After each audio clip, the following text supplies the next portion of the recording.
Fantastic afternoon of live racing action at the Red Mile. I'm pleased to be joined now by Joe Muscura Jr., of course, racing as a co-owner of Pit Rock tomorrow afternoon. Got a few stallions we're going to talk about as well. Joe, it's a pleasure to have you on. Thank you. It's great to be. This is one of the greatest weeks in racing. Yeah, absolutely. No doubt about that. We're looking forward to the main event this afternoon. Of course, Captain Treacherous, that big race with Vegas Vacation. Tomorrow, just an outstanding card. And, Joe, first things first, I want to talk to you about Pit Rock. I was actually there at Scioto the night he broke the world record. What a mile, 47-2, and he did it all on his own, just wrapped up there. He's an amazing horse. Jim Mullinex trucks him everywhere, and he seems to just thrive on it.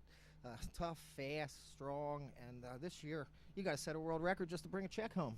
Yeah, that's right. It has been a top flight of free-for-all pacers. And talk to us about that. What do you think about that rule change? I know that obviously as an owner you may have different thoughts. As a fan, I have really enjoyed the racing, and it has been a game changer, the top free-for-all class we've ever seen, I believe. Well, Mr. Big won the Dan Patch for aged horse in 2007. He came back and won in 2008, and we said we're bringing him back again because we love watching him race. And we were out at Las Vegas at the USTA convention, and Jeff Corral come and says, I want these 4-year-olds to race. Would you talk in front of some people for me? I said, okay. I went to a whole room of people. There's every breeder in the business, and to say they were throwing daggers at me would be an understatement. They didn't want no part of it. So I got up there, and I had a speech. I put it in my pocket. I says, listen, I know you guys have the riskiest, most dangerous part of the business, breeding. But I said, look, I spent a lot of time in New Zealand. Down there, they don't go crazy over the 2-year-olds. They have a good 3-year-old program. They have a good 4-year-old program, and they race until they're 14. And Mr. Big, of course, well, as you mentioned, he was just an iron, tough, free-for-all pacer, and you guys were racing him well beyond his stakes campaigns, that meaning the younger years, well before the rule was even in place. Well, you come into the track, and all these people come up to me and say, oh, I love watching Mr. Big. The sport needs heroes, and they need big winners.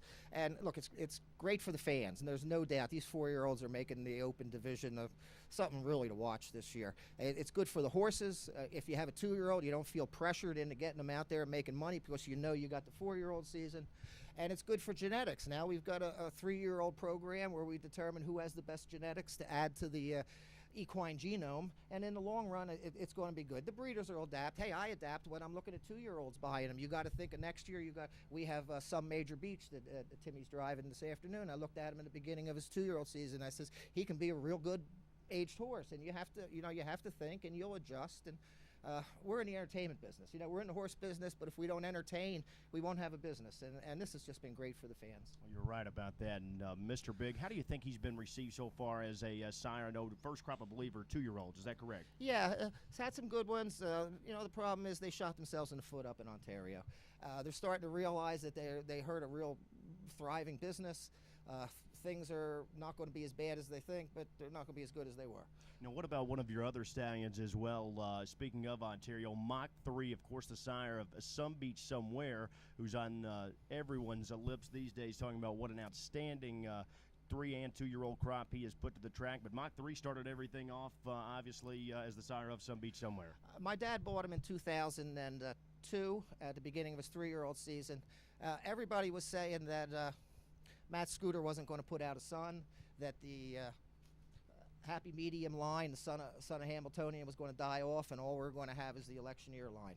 Well, Mach 3 made it big. Some Beach Somewhere, Captain Treacherous, Christian Cullen down in New Zealand and Australia. So we've really expanded the genetic base that we're pulling from, and it's really significant that it's going to go on for a long time where we're pulling from those two sons, and it's great to be a part of it. Well, there's no question a long future. And we'll go from talking about the sire of Some Beach Somewhere, Mach 3, to one of his biggest rivals on the track. How about Artificial, yet another stallion you guys have acquired after his racing career?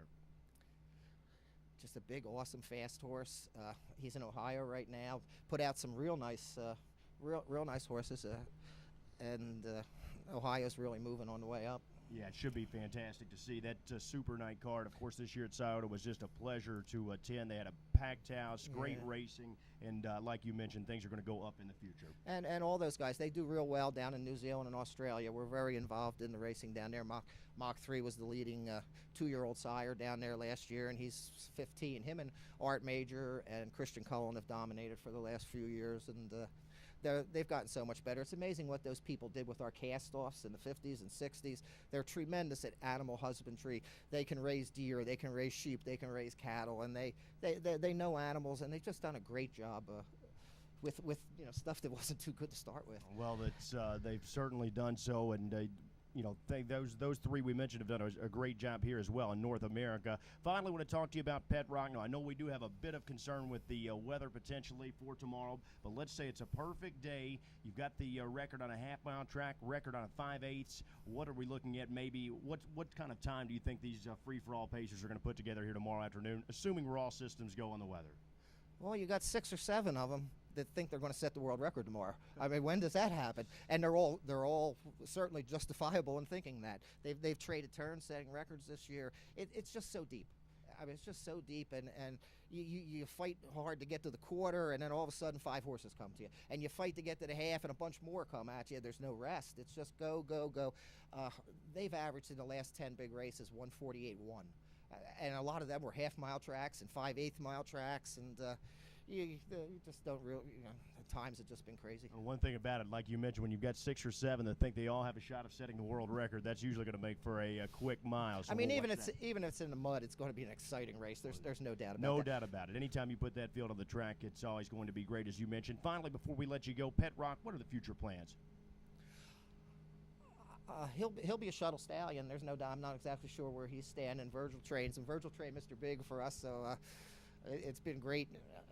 We're all in this business together, and we know how hard it is to get a great horse, and a lot of us get along pretty well. Well, it's going to be great. It's a pleasure watching him on the track until he does begin that stallion career, so we're all looking forward to that. Joe Muscura, Jr., thanks so much for coming in here before this Saturday afternoon card. Well, thank you very much. It's been a pleasure.